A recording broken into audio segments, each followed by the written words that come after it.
Hola, este es el primer video de la serie del procedimiento simplificado.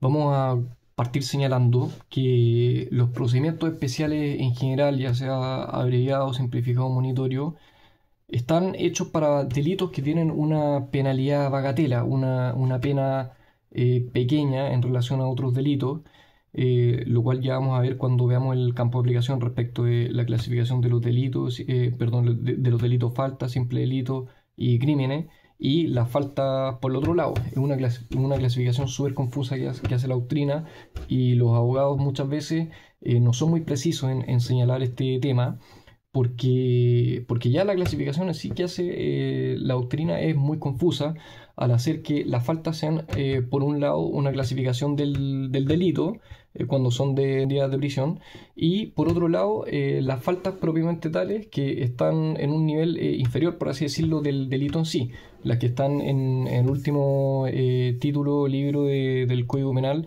las cuales tienen asociadas una multa y, como sabemos, las penas asociadas a una multa son objeto de un procedimiento monitorio, el cual ya veremos su oportunidad cuando estudiemos los demás procedimientos especiales aparte de este simplificado. Y el campo de aplicación del simplificado está en el artículo 388 del Código Procesal Penal, en donde dice que tienen que ser delitos menores a 540 días.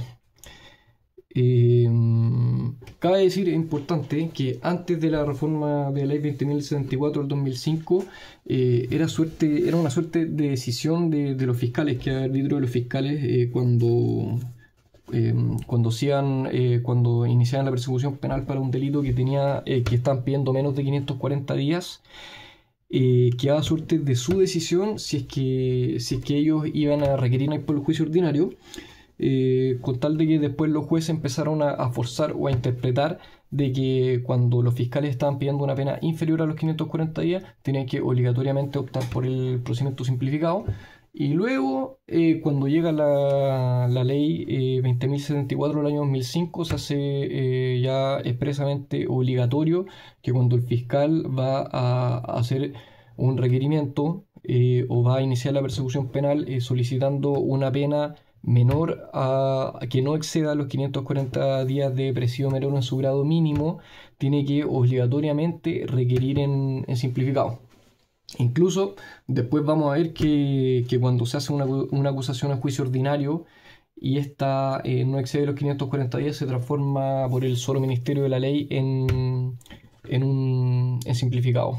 Todo el procedimiento se transforma en simple. El campo de aplicación, como decíamos, no excede los 540 días, y el presidio menor en su grado mínimo va de los 61 a los 540 días. Y entonces ahora quería sacar a la luz el tema de por qué. Un segundo.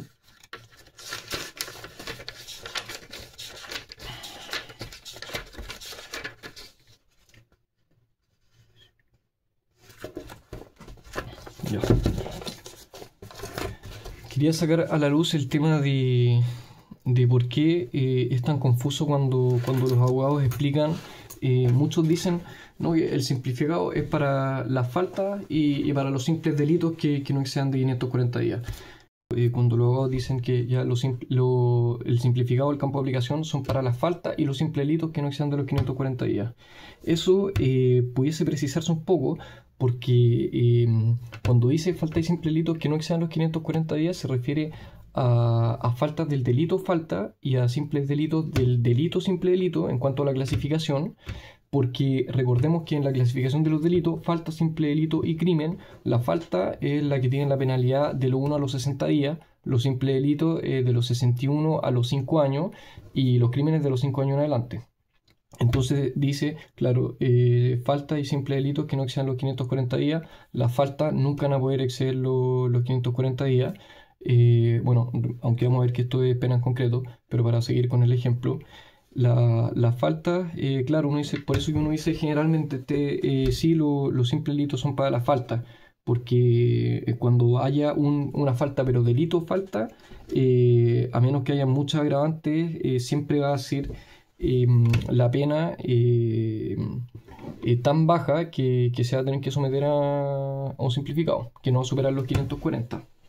Y el simple delito, pueden haber simples delitos que estén dentro del margen del rango de más de 540 días, y por eso que se dice, y hay otros que van a estar inferior a los 540 días, entonces por eso se dice de todas las faltas, del delito falta y de todos los simples delitos, los cuales no excedan los 540 días, que es una pena que se pide en concreto.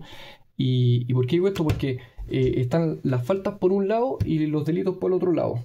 Tenemos por este lado las faltas, que son de la última parte del Código Penal, que solamente pide una pena de multa, y como sabemos, cuando hay una pena de multa, el procedimiento que se aplica es el monitorio, que es otro procedimiento especial que vamos a ver en su oportunidad.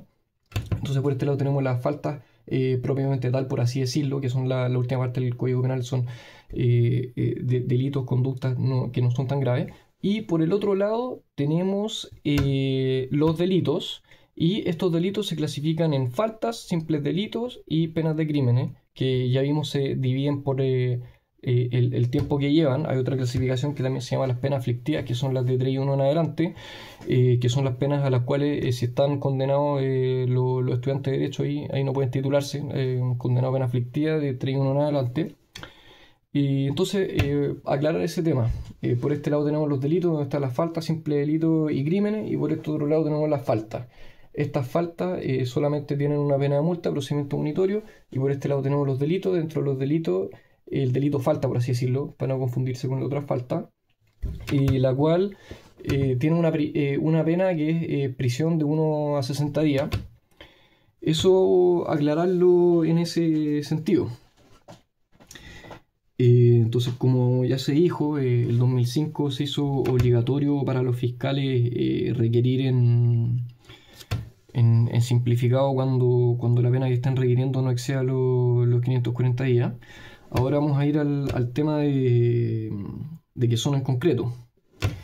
Las penas que se piden cuando el tribunal requiere para que se someta a procedimiento simplificado, al ser en concreto la pena, en abstracto puede ser, por ejemplo, un simple delito que tenga una pena mucho mayor a 540 días, pero el fiscal al momento de requerir en concreto, por ejemplo, tiene dos atenuantes. Con esas dos atenuantes, una es la de la irreprochable conducta exterior, porque en el extracto, recordemos que la atenuante del 11.6, irreprochable conducta exterior, el único parámetro el parámetro que se ocupa en todos los tribunales, que esto antes no era así, pero ya hace mucho tiempo que es así, es que el imputado tiene alguna condena anterior en el extracto de filiación antecedente, que es un documento que lo maneja el registro civil, y si es que tiene antecedentes, no tiene un C6, y si no tiene antecedentes, tiene un C6. Entonces uno, por ejemplo, puede haber salido con una suspensión condicional, pudo haber quedado absuelto de otro procedimiento, o pudo haber sido, por ejemplo, una primera condena en un simplificado, y por el artículo 38 de la ley 18.216 se oficia el registro civil para que no se anote en el extracto de filiación antecedente, aunque eso es más que nada para el tema de buscar trabajo. Así que para el tema de si hay un C6 o no, respecto de un imputado que tiene una condena simplificado y esta no se puso en su extracto de filiación antecedentes porque se solicitó el artículo 38 de la ley 18.216 con el fin de no tener antecedentes para poder buscar trabajo, ¿contaría como un C6 en un futuro o no? O sea, eso es una buena interrogante que es interesante plantearlo, cosas que surgen que son interesantes plantearlas. Y lo otro que me planteo, por ejemplo, es ¿se puede ir a simplificado para una pena en abstracto de crimen? Porque los crímenes son de 5 años en adelante, y los abogados siempre dicen El simplificado es para falta o simple delito. Imaginemos un simple delito que tiene una pena de 5 años. Tenemos dos atenuantes, a propósito de lo que estábamos hablando anterior, y tenemos dos atenuantes, no tenemos ninguna agravante. Podemos aplicar artículo 68, por ejemplo. Rebajamos la pena, quedan menos de 540. Pero ¿qué pasa, por ejemplo, si hay una pena que es de crimen? Una que parte, por ejemplo, en 5 y 1 o incluso más, y tenemos dos atenuantes, ningún agravante. El juez decide bajar todos los grados que la ley le concede facultativamente, especialmente el artículo 68, por ejemplo, dependiendo del tipo de naturaleza de pena que es, si es que es compuesta, bueno, pero eso es materia de otro. Le llegan a bajar tanto la pena que quedan menos de 540 días. Se podría decir que una pena que tiene en abstracto pena de crimen se está usando para un simplificado, y eso no pareciera ser tan relevante, pero me parece interesante plantearlo desde el punto de vista que los abogados siempre dicen falta y simple delito, pero nunca mencionan crímenes. Dice, por ejemplo, un simple delito que tenga 5 años, en concreto lo rebajamos a menos de 540, aplica el simplificado, pero nunca mencionan el crimen.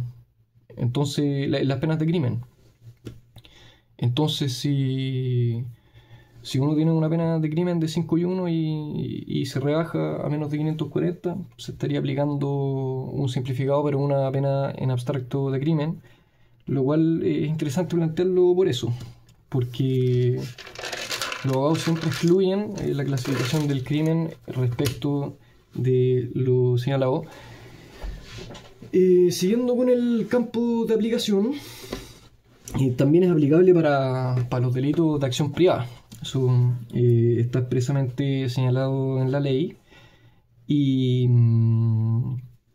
entonces, por ejemplo, para el giro doloso, la ley de cuentas corrientes y de bancarias y cheques,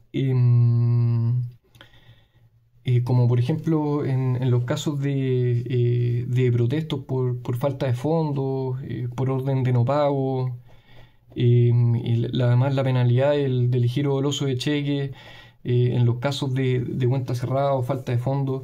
En el caso en concreto, aunque sean delitos de acción, a lo que quiero llegar es que aunque sean delitos de acción penal privada, el querellante puede pedir una pena que es superior al 388, y entonces ahí se podría meter el fiscal, y además sería un procedimiento simplificado, con el fiscal y con todas las reglas del simplificado. Ya no es más delito de acción penal privada.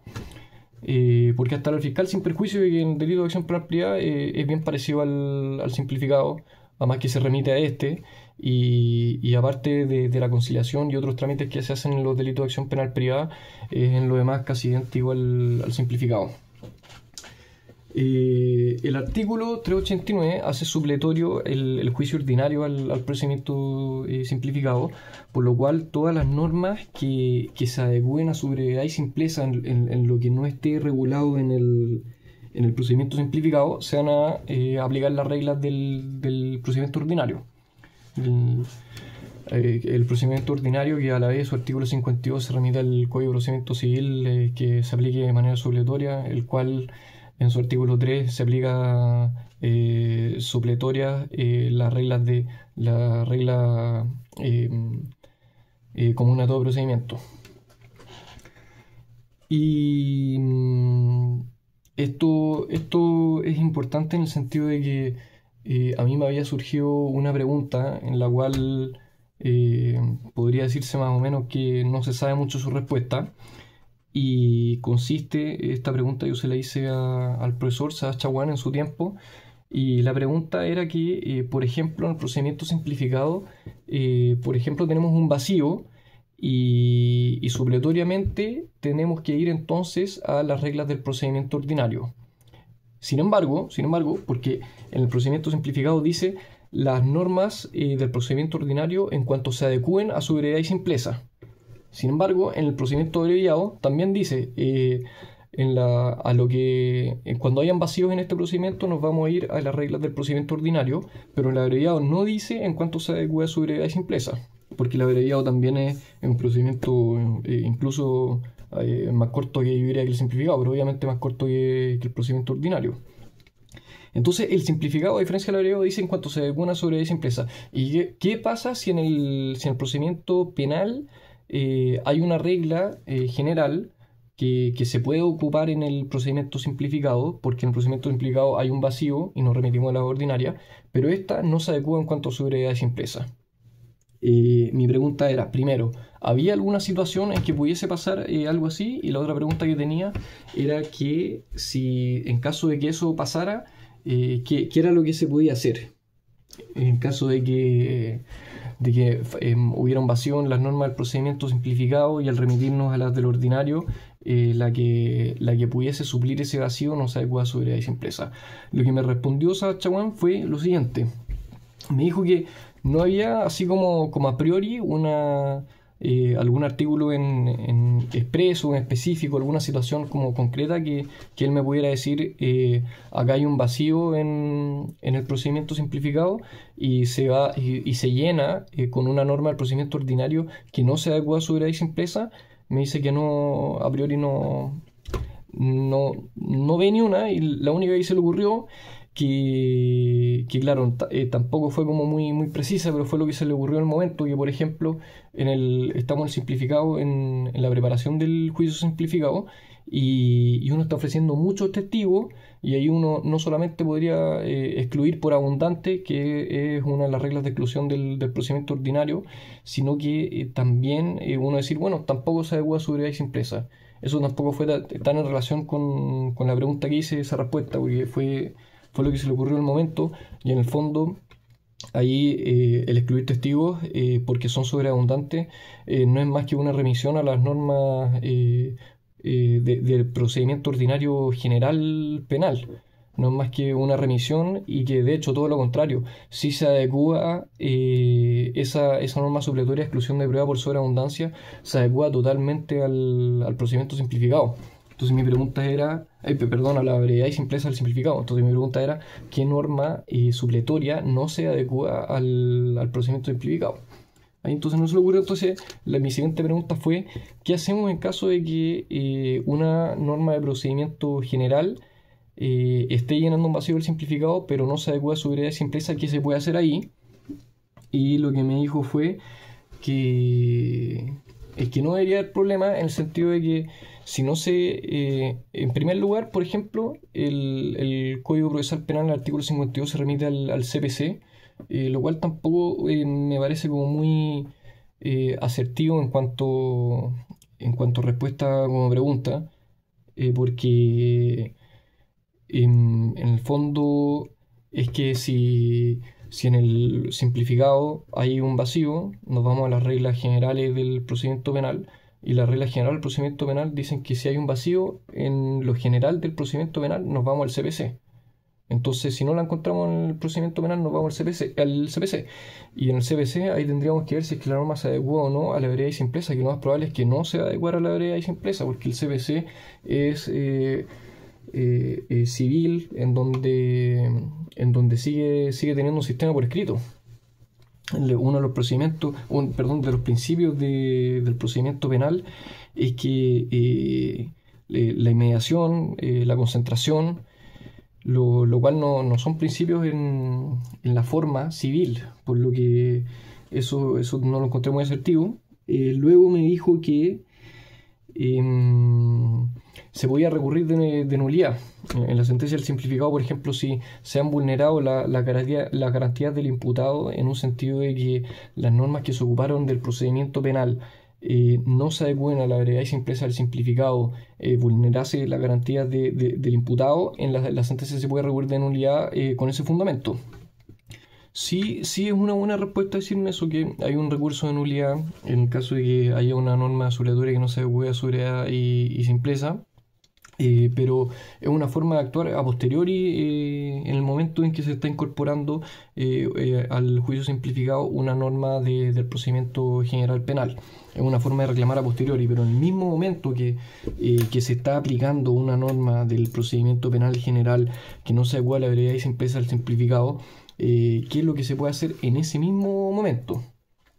Y quizás reclamar para dejar preparado ese recurso, pero bueno, en ese mismo momento, pero su respuesta fue a posteriori y completando su respuesta me dijo que en razón de los artículos 52, por el tema de la supletoriedad al procedimiento civil, más el artículo 389, 399 y el recurso de nulidad del 373, por los motivos absolutos del 374, me dijo que ahí no habría ningún problema y no debería pasar nada. Pero claro, me sigue guiando la duda en el sentido de qué hacemos en el mismo momento,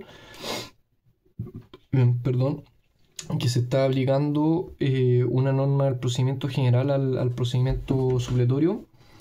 Y bueno, lo único que se me ocurre a mí en este momento sería una cautela garantía, por ejemplo.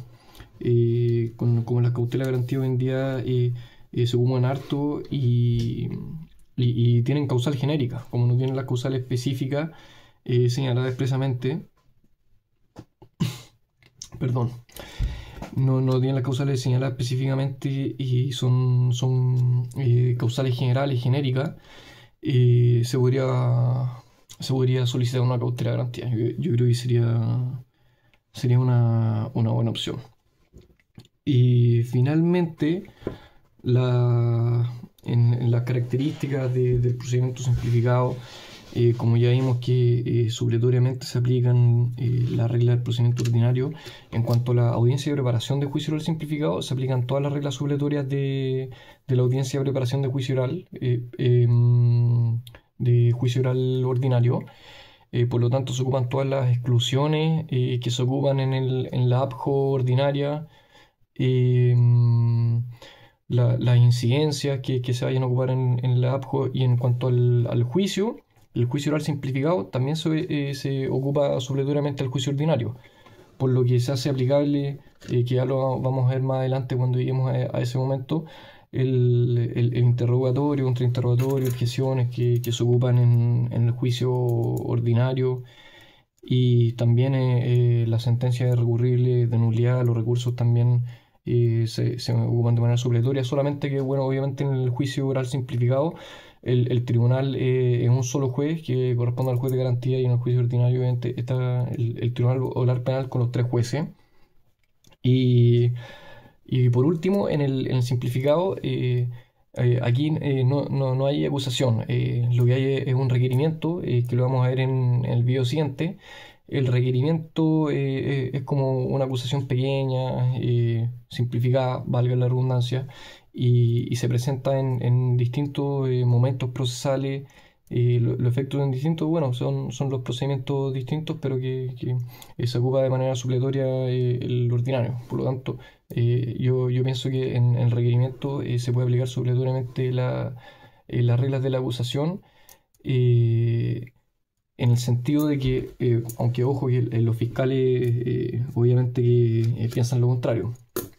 ¿Y por qué digo esto? En el sentido de que, por ejemplo, en la acusación, cuando uno está ofreciendo como prueba una declaración, por ejemplo, dice declaración de tal testigo, ahí la defensa va a pedir la exclusión de la declaración de tal testigo por el artículo 334, y cuando se solicite esta exclusión, lo que pide la defensa dice, sí, acepta el testigo, pero que el testigo declare en juicio y que no se incorpore su declaración al juicio, o sea, para que se incorpore como medio de prueba, como fundamento a la sentencia del juicio, para que se incorpore la declaración del testigo. No se puede incorporar la declaración que hizo el testigo en la etapa investigativa por el artículo 334, y lo que tenga que incorporar el testigo lo tiene que decir verbalmente en la audiencia de juicio. Y si el testigo no viene, no se puede incorporar lo que no ha dicho en la audiencia de juicio, no se puede incorporar tampoco la declaración de la etapa investigativa. Entonces, en el requerimiento también los fiscales ponen declaración de tal funcionario o declaración de tal víctima. Y entonces, en mi opinión, en la audiencia de preparación de juicio oral simplificado sí se debería poder pedir excluir esa declaración por el 334, pero que sí no tienen problema con el testigo, pero que el testigo venga a la audiencia de juicio y declare verbalmente, y al declarar verbalmente se esté por incorporar esa información al juicio. Pero claro, si uno solicitara eso, ahí los fiscales dirían, sí, pero es que la naturaleza del requerimiento es distinta a la de la acusación, son distintas etapas procesales, aunque son de distintos procedimientos, procedimientos de distinta naturaleza, tienen otros fines, por lo tanto las reglas de la acusación no se pueden hacer compatibles al requerimiento. Pero aquí yo me pregunto, y tampoco hay ninguna ley, ningún artículo expreso que haga aplicable obligatoriamente la acusación al requerimiento, sino que se tendría que ir de hecho en cada caso concreto. Pero aquí yo me digo, no afecta la veredad y simpleza que va a tener el procedimiento simplificado, el tema de que uno en la acusación pueda pedir la exclusión de los testigos, que el fiscal está intentando incorporar la declaración del testigo y no al testigo en sí para que declare en juicio. En mi opinión, sí se debería poder alegar eso en la audiencia de preparación de juicio oral simplificado, y eso que va a decir el fiscal de que son de distintas naturalezas, que son para distintas cosas, en mi opinión, no debería aplicarse en virtud de que la ley tiene que ser interpretada a favor del reo. No se está vulnerando ningún principio de interpretación restrictiva a las normas. Y bueno, también podría decir, no, es que aquí no hay ningún vacío en el requerimiento y son para distintas cosas y todo, pero yo creo que sí debería ser acogido si es que es alegada tal situación. Así que bueno, eso fue. Muchas gracias, hasta luego.